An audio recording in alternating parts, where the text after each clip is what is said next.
Eu sou Mário Persona e essas são as respostas que eu dei aos que me perguntaram sobre a Bíblia. Qual seria a maneira de ser de um bispo ou de um ancião, de alguém que desejasse o episcopado, que quisesse agir assim, né? Então nós vemos no versículo 2, convém, pois, que o bispo seja irrepreensível. Isto é, ele não tem assim, ninguém pode falar nada dele, porque a vida dele é muito correta. Então não há o que falarem dele, ele não tem má fama, não é?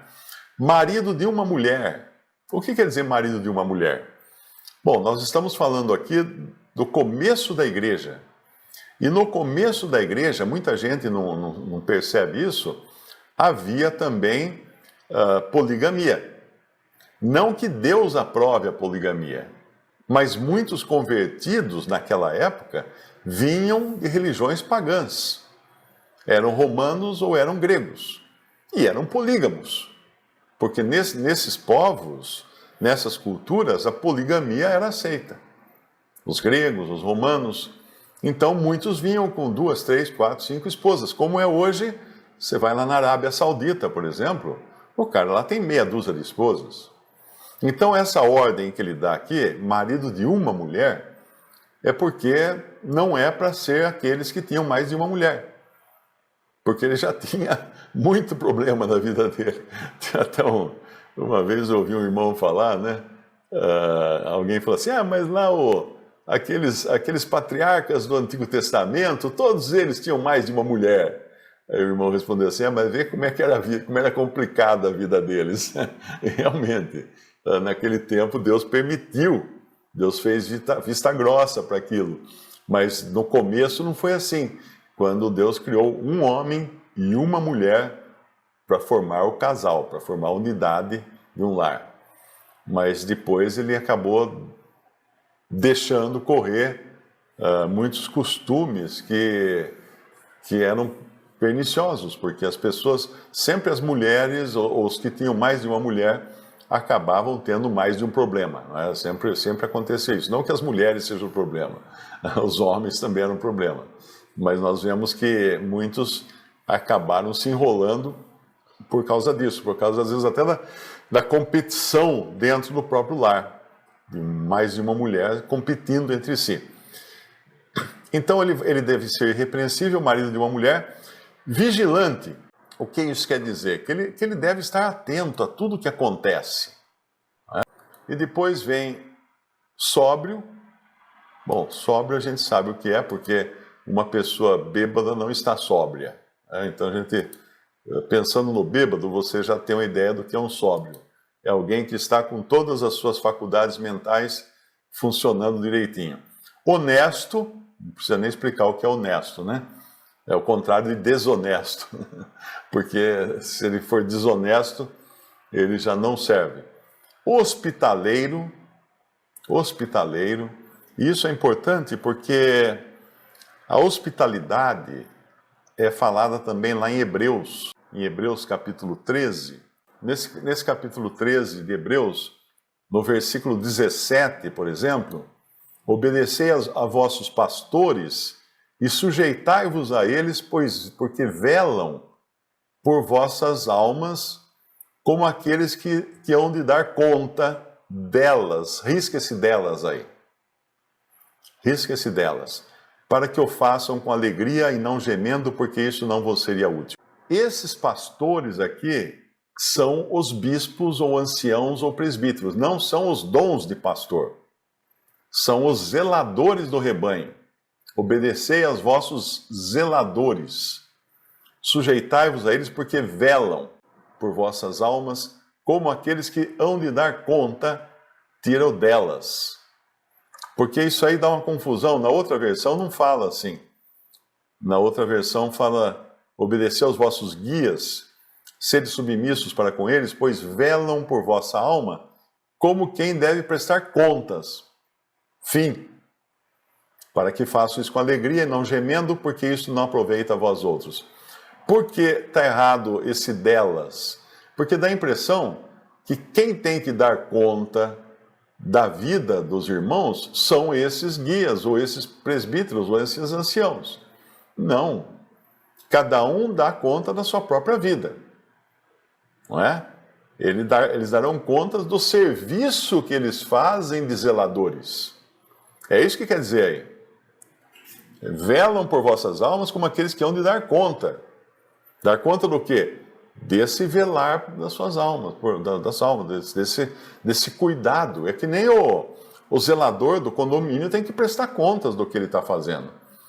Não é? O responsável pela empresa, o administrador, tem que prestar contas. Não pelos atos de cada um, mas pelo seu ato de vigiar, de cuidar, de supervisionar. Mas o ponto que eu queria mostrar nesse capítulo 13 aqui, além de chamar essa atenção, porque muitos confundem aqui e falam assim, você falou, não tem pastor, olha o pastor aqui e tal, mas esse aqui não é o pastor da igreja evangélica, você tem que entender isso. É Hebreus 13, versículo 2, é nesse capítulo mesmo, permaneça o amor fraternal, no versículo 1, não vos esqueçais da hospitalidade, porque por ela alguns, não o sabendo, hospedaram anjos. Quem foram esses? Quem foram esses? Por exemplo, Ló, não é? Ló recebeu na sua casa 2 homens e não sabia que ele estava recebendo anjos na sua casa. E outros casos também, que anjos apareceram, né, na própria tenda de Abraão também, que o Senhor aparece junto com 2 outros homens, que eram os anjos que depois iriam depois para Sodoma.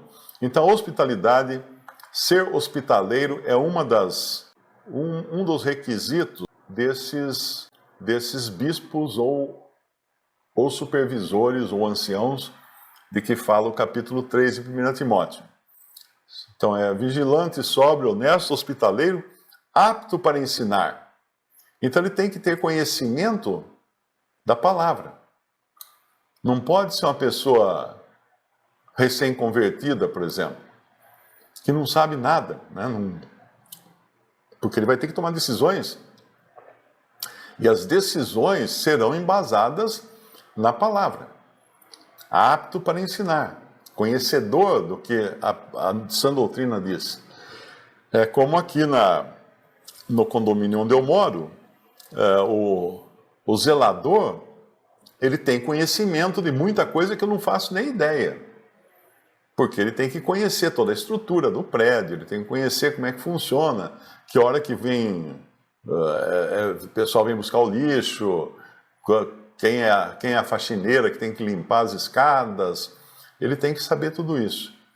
Então esse aqui, também o bispo ou ancião, tem que ser apto para ensinar, mas para ser apto para ensinar ele tem que ser capaz de aprender e conhecer tudo o que está acontecendo naquela assembleia e como ensinar aqueles que necessitarem de ensino, de acordo com essa doutrina. Não dado ao vinho.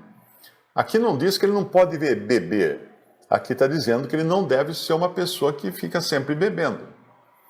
É muito importante entender que essa ideia de que cristão não pode tomar vinho, isso aí foi introduzido no cristianismo protestante, na Inglaterra, pelos que esqueci o nome agora, uma das divisões, uma das seitas cristãs que proibia um monte de coisa. Mas se você estuda a história do cristianismo, né, você vai ver que o primeiro milagre que o Senhor Jesus fez, qual foi? Transformar água em vinho. Ele não transformaria água em vinho se fosse proibido a um cristão botar vinho na boca. Ele não teria ministrado a ceia com pão e vinho se vinho fosse proibido. Mas era vinho sem álcool. Vai fazer vinho sem álcool, você consegue. Ainda mais em lugar, o vinho tem lá, às vezes você tem uma colheita por ano, ou 2 no máximo por ano, e depois que você colhe o vinho, você tem que espremer a uva e fermentar, colhe a uva, né? Você tem que espremer a uva, fermentar aquela uva, ela vai virar vinho.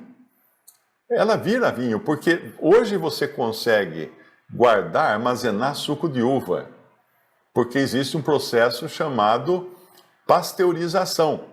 Agora, o Pasteur viveu recentemente, não existia 2.000 anos atrás pasteurização. Ninguém sabia pasteurizar um suco de uva para ele se conservar. Não tinha aquelas embalagens tetra brick, né? Não tinha geladeira, não tinha nada. Então você fez o suco de uva, guardou o suco de uva, ele já vai virar vinho. Ele vai virar vinagre, ou vinho ou vinagre, né? Ele vai azedar, ele vai fermentar. Então o vinho sempre fez parte da alimentação, não da bebedagem da turma, da alimentação. É claro que aqueles que abusavam do vinho acabavam embriagados.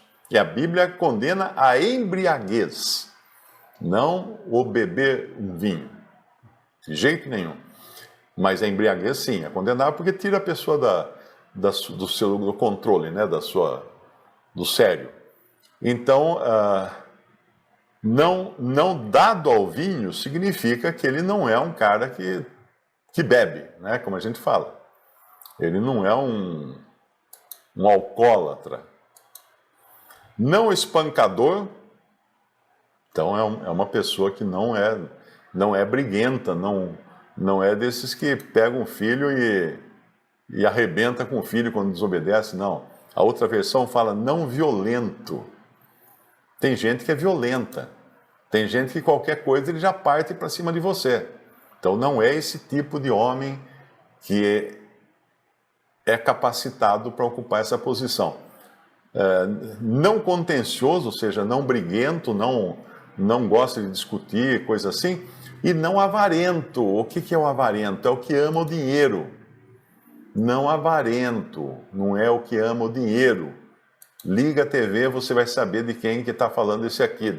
Quem é o avarento, que ama o dinheiro e faz tudo para pregar que se você for fiel, você vai ganhar muito dinheiro, dê o seu dízimo hoje, Deus vai abençoar. Aqui tem uma Bíblia de R$900 que vai fazer milagre na sua vida. Você já sabe quem é o avarento. Não precisa nem dizer quem são os avarentos, que amam dinheiro. Amam dinheiro. Andam de jato, de helicóptero, de carro último tipo. Avarentos. Então, passe uma borracha na cristandade que você enxerga por aí hoje. Não tem fundamentação bíblica. O próprio fato do cara ter um título pastor, né? O pastor. Eu não aguento quando as pessoas me chamam de pastor na internet, nas redes sociais. Ô, pastor Mário, eu tenho uma dúvida. Eu não sou pastor. Eu não tenho nenhum título eclesiástico. Pior ainda se fosse presbiteriano. Iam me chamar de reverendo. O que é reverendo? Reverendo é aquele que você reverencia. Na Bíblia King James, o versículo lá no Antigo Testamento diz assim: reverendo é Deus. Como alguém pode aceitar ter um título de reverendo, escrever REV.Mário, reverendo Mário? Como é que a pessoa não tem assim escrúpulos, né, de pensar de que reverendo é Deus? Nenhum cristão deve ser reverenciado. A gente respeita irmãos, tudo, mas ninguém reverencia irmãos, né? Ninguém se beija a mão de bispo no catolicismo, por exemplo. Então, não avarento, não amante de dinheiro. Aí o versículo 4, que governe bem a sua própria casa, tendo seus filhos em sujeição com toda modéstia, porque se alguém não sabe governar a sua própria casa, terá cuidado da igreja de Deus? Aqui você vê que a responsabilidade do bispo ou do presbítero, do ancião, ela se expande até mesmo no seu lar. Porque se o cara o irmão tem uma casa totalmente desregrada, bagunçada, os filhos perdidos, né? Tudo é confuso, a vizinhança olha, muda de calçada quando passa ali, ele não serve. Ele pode ser a pessoa dele, muito fiel, muito idôneo, muito bom, muito cordato e tal, mas ele não está conseguindo administrar sua própria casa. Ele não está conseguindo ser um bom supervisor da sua própria casa. Como é que ele vai supervisionar a casa de Deus? Percebe? Então ele tem que ter uma família bem constituída, os filhos obedientes. Ele tem que demonstrar através da sua família que ele é um bom supervisor, para ele poder assumir esse papel. Porque se alguém não sabe governar a sua própria casa, terá cuidado da igreja de Deus? Não, ele não vai conseguir. Não passou no teste.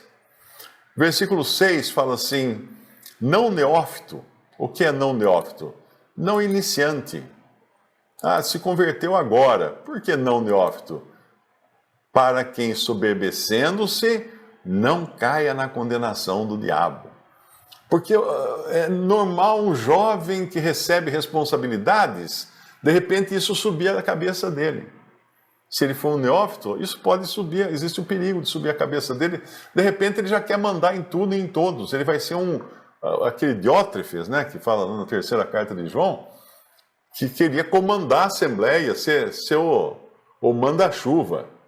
Então, o neófito que recebe poderes e responsabilidades, ele pode cair nisso, ele pode cair nesse pecado. Né? Isso diz o tio do Homem-Aranha, né? Com grande poder vem grande responsabilidade também. Né? Isso vale para tudo na vida. Você recebe poder, vem também a responsabilidade, vem também a necessidade de autocontrole, de saber como administrar esse poder que você recebeu, essa autoridade que você recebeu. E depois no versículo 7, convém também que tenha bom testemunho dos que estão de fora. Então não é um irmão que está com o nome sujo em todas as padarias do bairro.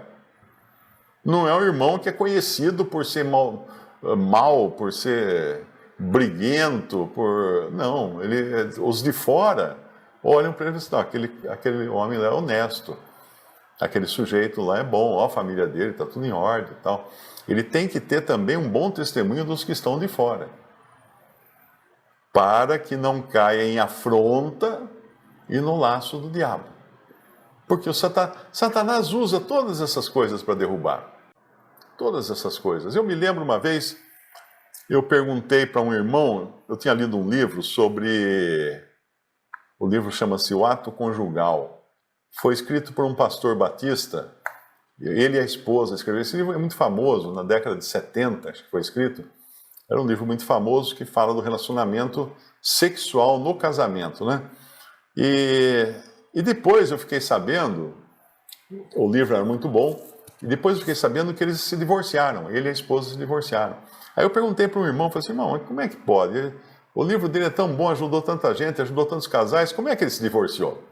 Esse meu irmão falou assim, olha, Satanás tem uma predileção de ir justamente no ponto em que um irmão está trabalhando para o Senhor. Então, se o seu ministério era voltado para o casamento, onde é que Satanás pôs a mão? No casamento dele. No casamento dele. Então, tipo assim, se tem um irmão que tem um ministério voltado a jovens viciados em droga, evangeliza jovens viciados e tal, ele tem que ficar muito vigilante, porque o diabo vai querer mexer com os filhos dele. Tem um irmão também que escreveu muitos livros muito bons, um irmão que já está com o Senhor, mas estava reunido ao nome do Senhor, e ele escreveu inclusive livros como cuidar dos filhos e tudo. E adivinha o que aconteceu, né? A casa dele virou uma bagunça completa, os filhos rebeldes. Então nós encontramos muito disso. Satanás vai mexer, ele não consegue derrubar o irmão, ele vai derrubar membros da família. Vai acabar derrubando outros em volta. Eu acho que até aqui a gente termina um assunto, né? Porque nós vamos entrar depois também nos diáconos, que já é outro departamento, é outro tipo de responsabilidade na Assembleia local. Visite o canal Respondidas no YouTube. Também respondi.com.br e 3minutos.net. Baixe os livros e o aplicativo.